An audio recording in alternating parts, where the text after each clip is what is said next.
Hi, I'm Jeff Ranke, Editorial Director of Manufacturing.net and Manufacturing Business Technology. Welcome to Security Breach. According to a recent report from security provider Barracuda Networks, 94% of the industrial organizations they surveyed have reported a security incident since July 2021, with 60% of these enterprises saying their most significant incident resulted in downtime of at least 2 days, with some extending longer.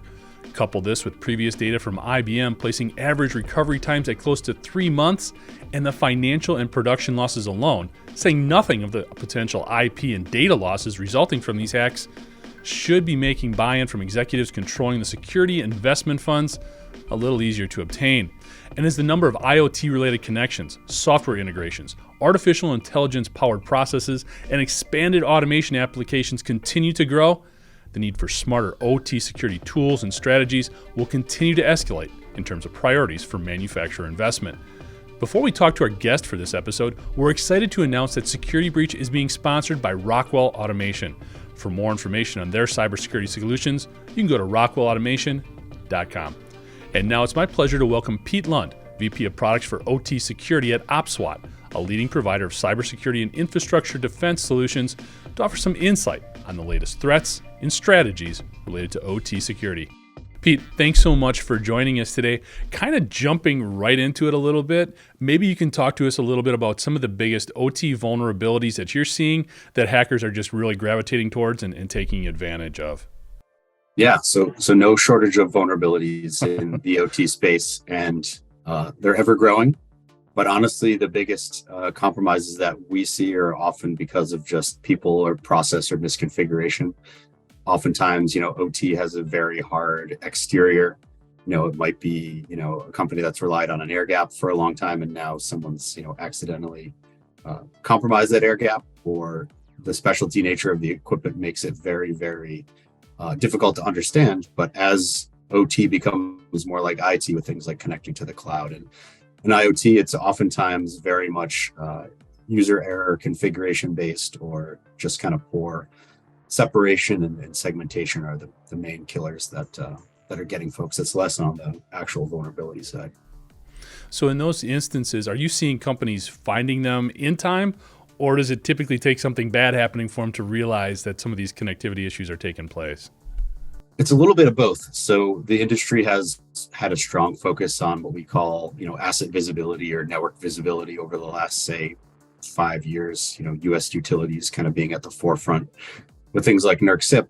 But visibility is great, and oftentimes, you've got that adage of I don't know what I have, I can't protect what I don't know that I have, and folks will put in that visibility step, and then it's all of a sudden, oh my God, I have all these problems. It becomes, you start to see the elephant, and now you're like, well, how do I begin to eat this thing, right? And the industry is kind of at an inflection point where everyone has done something for visibility, used a vendor like OpSWAT, or is using manual process, or is leveraging something from IT. Everyone has done something to gain that visibility. So they're getting really good at knowing their problems. They're getting really good at watching the bad guys, kind of inch towards their doorstep. We get in conversations with customers like, oh yeah, we see it coming. We know they're probably going to breach one of these firewalls, in the next couple of days. It's just a matter of time before they stumble on one that we've forgotten about, an old legacy environment, a backup zone. And folks are now starting to, take bites off of that elephant, but it's slow and steady. Yeah. A couple of interesting points there in terms of the whole defense planning. We've heard more and more about sort of taking inventory of all those different assets and being accountable for them. What is the first step there? Is it as simple as doing a physical count? Or what are you seeing as some of the best practices, I guess, in generating that inventory list to make sure everything's covered and defended? Yeah. So definitely start with your crown jewels. And this is something that you could even do with little to no budget. Start with that, physical walk down, or pull in a partner to do a low cost assessment where they simply walk around and will tabulate, your assets. And your crown jewels might be the PLCs or robots that are controlling your industrial process. And then you can start to do some kind of threat vector analysis on that. So without spending millions of dollars, you can start to introduce, lots of protection. Of course, The cyber folks love tools, and I certainly love recommending and selling folks tools. But oftentimes, when you deploy a tool, you sort of get a sense of false security, right? Well, I've just got the latest and greatest tool from my favorite vendor. It's going to provide me all this amazing visibility and security, but cybersecurity at the IT or the OT level is still very much people and process, right? So you've got to make sure that those tools are providing true value and understanding what your process is like. And they've got to provide the right amount of data at the right time. So oftentimes a lot of visibility solutions will not only just overwhelm you with your problems, but overwhelm you with a lot of noise. There's lots of hype around things like machine learning and AI solving all the cybersecurity problems. And oftentimes they fall very, very short. They might, pick up something and see that attacker as being abnormal, but at the same time, they're going to also flag lots of normal things, and you're left with kind of an ocean to sort through. Yeah, it makes sense. You brought up another interesting dynamic there. I'd love if you could just sort of walk us through sort of the mindset and maybe even best practices when you say people can see the hacker coming, they can see that they're probing, they're trying to find the weak link or the vulnerability, and they're sort of waiting for something to happen. What is the best place to be, or how do you handle that kind of situation? That would seem sort of mind bending a little bit. Yeah, it's extremely hard because often at that point it's almost too late, right? You can't really change your security posture if you're under significant attack. What oftentimes folks will do is try to harden their exterior by temporarily shutting down, external email access or customer-facing portals. It just becomes a very, very triage kind of war-like scenario, and it can be pretty scary. The best thing really to avoid that situation is to do a lot of the incident response in practice, right? I like folks very rarely invest in the right amount of IR practice. Everyone wants to have a retainer of experts available, and certainly those services are available from companies like OpSpot, but really having your own internal process, imagine what happens if your HMI is ransomware. Run through that activity in a QA environment. What does it look like? Do you have to call your OEM? Do you have to call ABB and Schneider to get them there to reconfigure that? Well, be prepared for what that bill looks like and the time commitment required, and understanding what that costs you from a downtime standpoint. So it's really hard scenario to be in, because oftentimes folks will want to buy those fancy tools, but really, again, kind of harping on that people, process, and practice when it comes to these type of events. And there's lots of experts who can help there, right? If you don't have the IR teams, you can bring them in, do not only just pen tests, but actually do a threat vector analysis and understand how much trouble you'll be in if your crown jewels are ultimately ransomware. And luckily within OT, most of the time it's usually an IT disruption that actually gets into the OT. It's usually shut down at an abundance of caution. It's very rare that we actually get that physical compromise or damage. It certainly does happen, but it's not nearly as often as we've managed to get into the billing system and ransomware it, and now we have to shut things down because we don't know how far it's spread because our visibility wasn't great. Gotcha. Speaking of some of these attacks, are there any new ones that are sort of popping up on your radar in terms of the type of attack? We know these organizations are getting so much more complex in terms of their structure. Any new players to the game that you've been sort of noticed? I think a little bit of, everything that's once old was new again. So as folks are getting really good at hardening their exterior posture, putting in firewalls, putting in great visibility solutions, intrusion prevention systems, OT is still a very much a physical world, and people are kind of reverting back to the exterior is too hard. Let's go back to using things like USB and drop attacks to get something through. Target a contractor that's we know he's going to be working on site. Let's go to the Starbucks or the local watering hole that he is hanging out at. See if we can compromise his laptop. See if we can slip some removable media in there. And that is still, a big threat vector. The other one, of course, comes from IT. And on the IT side, my counterparts at OpSpot focus on things like your email portals or your file upload portals.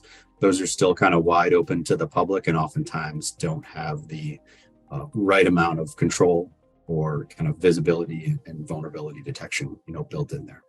Yeah. So it's kind of going back to the people are getting really good at protecting the front door, but what about when you have a trusted contractor showing up and you unlock the door and let them in, and they're full of issues, transients. There's that kind of level of trust where you see that familiar face. It's Bob from ABB. He's been here dozens of times. We just kind of let him right in. Sure. I think there's sort of the big three when it comes to the types of attacks that industrial enterprises are dealing with. Looking at two of them that have really been on the rise, we're looking at malware, which you kind of just touched on with the USB sort of challenge. And then we're also seeing phishing attacks really escalate, and not even using email in a lot of cases. Looking at things like text messages, even phone calls.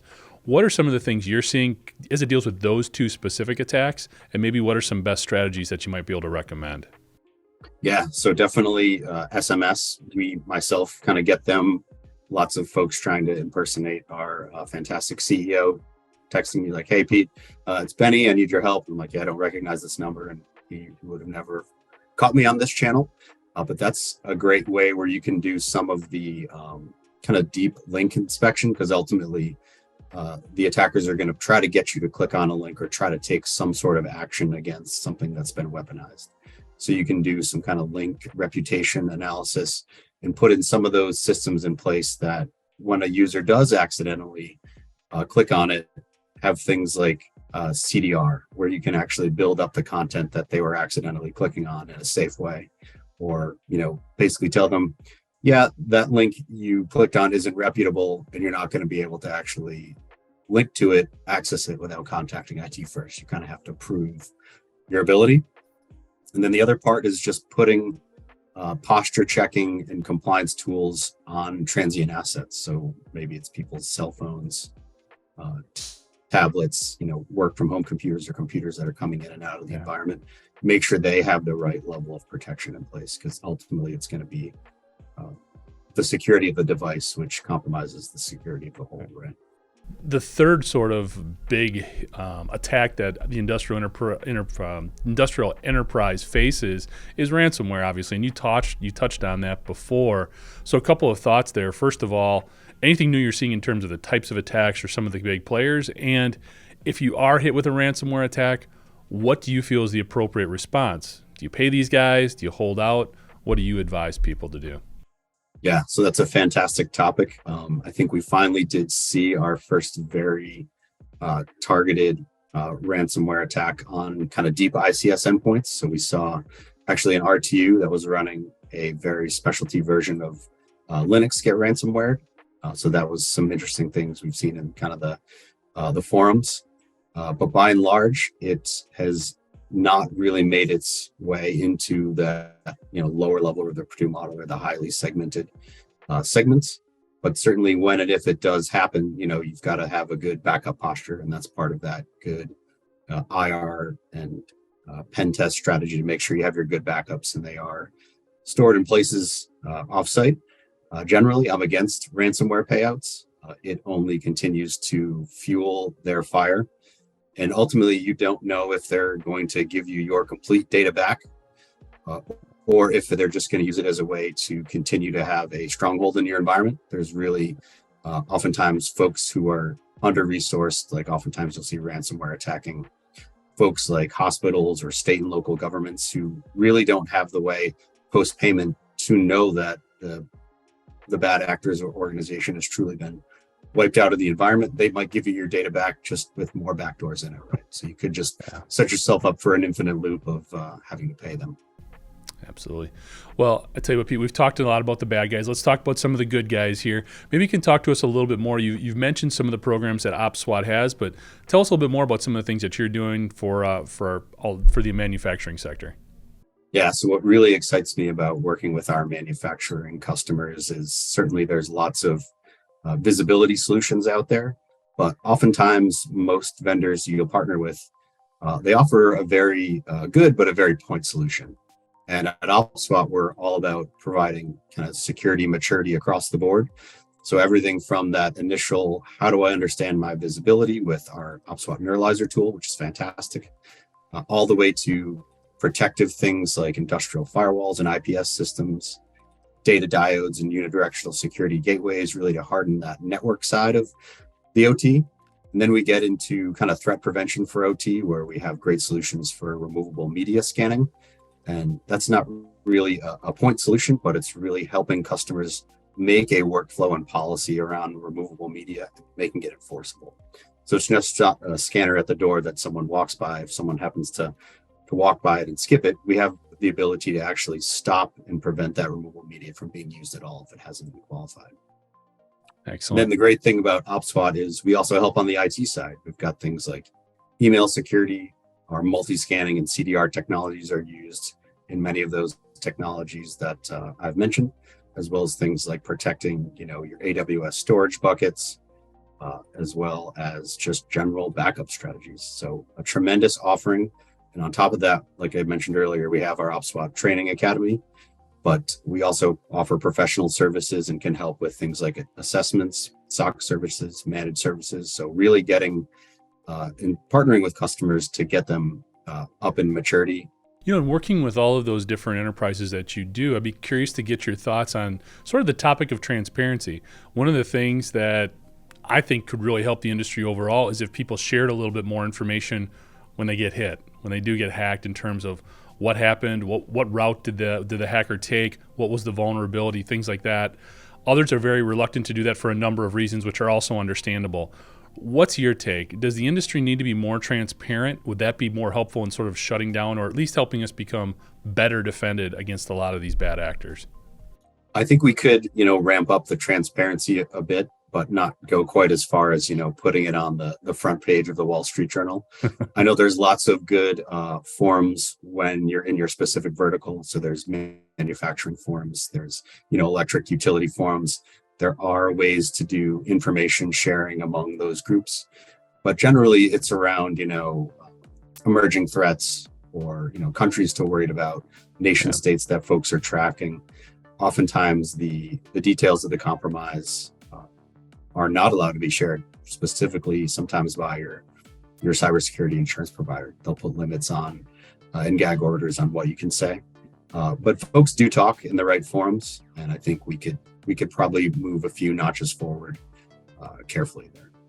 Absolutely. One of the reasons that the transparency thing always comes up, and it's kind of a hot button issue for me, is within manufacturing, we're looking at 85% of all facilities in the U.S. They've got less than 100 people in them. They're relatively small to medium-sized enterprises. And I think there is a tendency for these smaller businesses to feel like we're not big enough, we're not important enough, hackers aren't interested in what we're doing, we don't have to worry about cybersecurity. What's your take on that? Or what would you tell some of these smaller manufacturers in terms of, hey, you are on the radar screen, you're just as vulnerable or just as interesting, I guess you could say, as some of the bigger guys? Yeah, oftentimes these are the suppliers that, the big three actually rely on, right? So there's a huge network in the industrial manufacturing base that's relied on, right? Folks like GM, they're not making everything themselves, right? They've got third-party suppliers and contractors. And that is oftentimes where your supply chain can be compromised, right? So the first thing is you are the supply chain ultimately to someone else. And not only are you a threat vector, but at some point or another, that big three vendor that you're working with is going to come back at you saying, what is your supply chain policy? What are your guarantees? Then when it comes to core attacks, it is a little bit scary when we work with some of our prospects and ask, what does your cybersecurity team look like? We have a person, or we outsource it. We're not really sure. We get these reports occasionally. We don't really look at them because it's just, things that we're not focused on, right? They focus on their manufacturing process, their quality metrics. The big thing I like to help kind of get over some of that maturity hump is start to treat cybersecurity like safety. If you're doing a process hazard analysis, or you've got, proudly, injury-free for 365 days, let's take that same approach with cyber. Let's share some of the metrics and get some of that good word of why it's important to be secure, whether it be from supply chain or just industry and reputational analysis. Yeah, and I think reinforcing a lot of the downtime elements. This isn't, people can understand if a machine goes down and needs maintenance, not always really understanding or appreciating the fact that when you get hacked and you need to shut that machine off for a while, that's the same time of downtime loss that you're experiencing. So Yeah, and sometimes that downtime can come in the form of, physical damage. Like if, your generator's been, overrun or someone opened up a relay, that now becomes more than just downtime. We've actually got to replace this thing now or have it serviced. And the days, where you can't always make up time in a manufacturing. If you're running, 3 shifts, there is no way to make up that time where, if you have a ransomware attack on, an IT focused company, their data is compromised. You can ask everyone to, put in 3-4 extra hours a day to catch up on emails and contracts. But if you're extracting, minerals from the ground or building something, it's really hard to make up that time. Absolutely. So wrapping things up here a little bit, Pete, looking forward, any trends that you're seeing, positive really or negative, that are going to be impacting industrial cybersecurity over the next maybe 12 to 18 months? Yeah, so certainly two. The first is folks have a very strong need to move beyond visibility. They're like, we've got it. We see all our things. We see the bad things happening. What can I do to safely, limit what can happen when my hard exterior is ultimately breached? How do I stop them from, doing that lateral movement or that next step? So we're seeing lots of customers get serious about actual protective controls. Everyone feels good about visibility, but needs to move on. The second thing is supply chain. So the big trend now is things like SBOM and supply chain analysis, making sure either the hardware you're receiving or the software you're receiving is genuine. This kind of comes out of the SolarWinds incident where software that was ultimately not genuine was able to do quite a bit of compromise and damage. So those are kind of the two main focuses. And then as things like cloud and other overarching technologies kind of creep in, it's great to see those devices because they do have, security built in from scratch. Think of it almost like your home thermostat. It's now got smarts, it's got a password, it's got a secure connection back to the cloud. But we see folks kind of retrofitting things to the cloud, maybe without some of that security, and they need to kind of think of that. Absolutely. You brought up the term SBOMs, something we don't hear enough of. Could you dig a little bit deeper into there in terms of maybe just define a little bit more what it is for those who aren't familiar, how you can go about assembling that and the significance of it? Yeah, so SBOM stands for software bill of material. And ultimately, if you think about software that might run on a router or a PLC, it's usually given to you in the form of a single binary or some combination of files. And it's really hard to understand what's in there, right? Was there Java used to compile this? Was there, .NET used to compile this? Right now, we track things software as, I've used this version of Cisco or that version of OpSpot. Well, underneath that version are many, many other versions that combine to make it so. So what are the pieces and parts that a manufacturer uses to get there? Are they open source? Are they from third parties? So that's getting us down to that next level of understanding our supply chain and ultimately helping us find things like common vulnerabilities where when you see a vulnerability, I'll pick on Java again. Java is used in so many different products, so many different ways across so many different versions and names. It's really hard to know if you're using it or not. And having a good quality SBOM is actually what gets you to that answer much, much quicker. I would think that become more and more important too as we see a lot of different software platforms being utilized and they're connecting to each other a little bit more effectively than in the past with all this industrial Internet of Things movement sort of going on. Having that SBOM in place is going to help everybody understand what they have out there in terms of their asset inventory and responding in case there is some sort of attack or vulnerability detected, correct? Yeah, it's really that next level of inventory. So you've got your hardware, you understand, the high level software that's on it. But when something, if we're talking cloud, like an MQQT vulnerability comes out, okay, who's using that MQQT package from someone like Cylance, BlackBerry? Where is it used? What third-party vendor is using it? And just helps with that kind of rapid response and ultimate remediation for when the big name vulnerabilities come out. If we rewind back to WannaCry, how hard was it to find all those unpatched systems? You multiply that by 10,000 when you're talking about IoT devices. There's just so many more of them at risk.